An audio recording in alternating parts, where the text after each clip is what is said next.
हम जानते हैं कि अगर हमारे पास दो रेज़ हों जो एक ही पॉइंट से शुरू हो रही हों, तो उनके दरमियान बनने वाली जो चीज़ है या उनके दरमियान जो बनने वाला फ़ासला है उसको हम एंगल कहते हैं या ज़ाविया।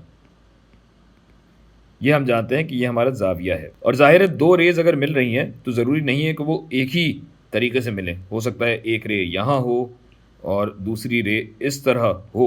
तो आप कह सकते हैं कि भाई ये दो रेज़ कम खुली हुई हैं और ये ज़्यादा खुली हुई हैं। लेकिन बात ये है कि कम खुले और ज़्यादा खुले होने से मैथमेटिक्स या रियाज़ी तो नहीं की जा सकती ना, उसके लिए हमें कोई ना कोई नंबर चाहिए, कोई ना कोई कदर चाहिए, जिसके लिए हमारे पास एंगल या ज़ाविये को मेज़र करने के लिए, उसका हजम मालूम करने के लिए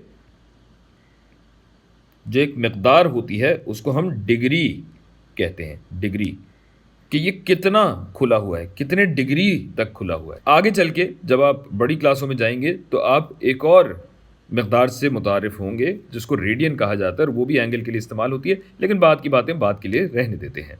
अब डिग्रीज़ जो हैं उसके बारे में भाई एक चीज़ कही जाती है, मुत्तफ़िक़ा अलैह बात है कि अगर एक दायरा लिया जाए तो उस दायरे में जो कुल एंगल होता है या कुल ज़ाविया होता है या कुल डिग्रीज़ जो बनते हैं वो होते हैं 360। मतलब ये एंगल अगर है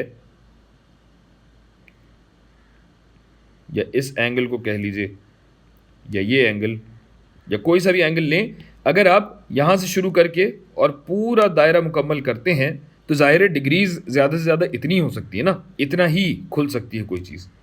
तो ये कुल मिला के 360 डिग्री होते हैं और डिग्री का निशान क्या होता है, हम एक छोटा सा दायरा इस नंबर के ऊपर लगा देते हैं तो ये बन जाता है 360 डिग्री। अब ये 360 डिग्री क्यों है, 500 डिग्री क्यों नहीं है, 1000 क्यों नहीं है, इसके पीछे पूरी तारीख़ है।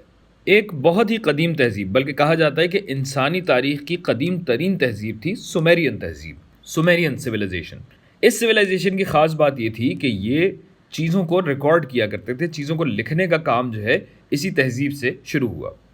तो बात यह है कि खुले आसमान तले आप अगर लेटे हुए हैं और आपको आसमान में सितारे नज़र आ रहे हैं और आप कदीम सुमेरियन सिविलाइजेशन के, सुमेरियन तहज़ीब के कोई बाशिंदे हैं, तो आसमान में ये जो सितारे आपको नज़र आ रहे हैं, एक दिन सितारा आपको यहाँ नज़र आता है, एक दिन यहाँ नज़र आता है, उसके अगले दिन यहाँ नज़र आता है, उसके अगले दिन यहाँ नज़र आता है और इस तरह कर कर आके ये सितारा गायब हो जाता है।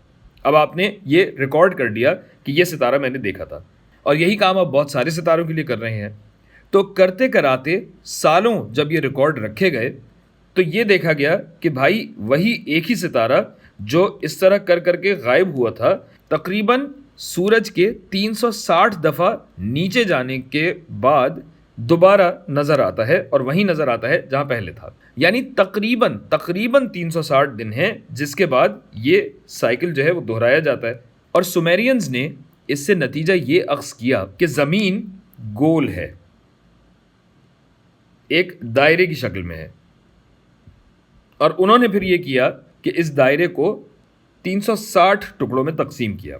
अगर आजकल के दौर की बात कीजिए तो साइंस ने इस कदर तरक्की कर ली है, हमारे पास इतनी मालूमात है कि नहीं ये 360 दिन नहीं होते, ये कुल मिला के 365 दिन होते हैं। और 365 भी नहीं, 365 और चौथाई दिन होता है, जिसकी वजह से आपके पास फिर लीप ईयर भी हर 4 साल बाद आता है जिसमें एक दिन का इजाफा कर दिया जाता है। बहरहाल ये तो तारीख़ हो गई, बड़ी मज़ेदार तारीख़ है, इसके बारे में पढ़िएगा भी। लेकिन इसी तारीख़ की वजह से सर्कल को अब 360 टुकड़ों में बांटा जाता है और हर टुकड़े को एक डिग्री कहा जाता है। अब अगर आप गौर करें तो इस एंगल की वजह से दायरे का कुछ ना कुछ हिस्सा हम कवर कर रहे होते हैं या कुछ ना कुछ हिस्सा है जो इस एंगल के सामने आता है। इस टुकड़े को कहा जाता है आर्क,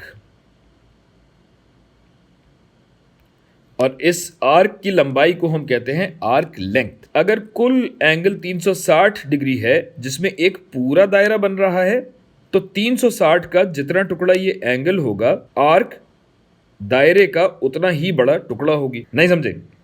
समझा देते हैं अभी, कोई मसला नहीं।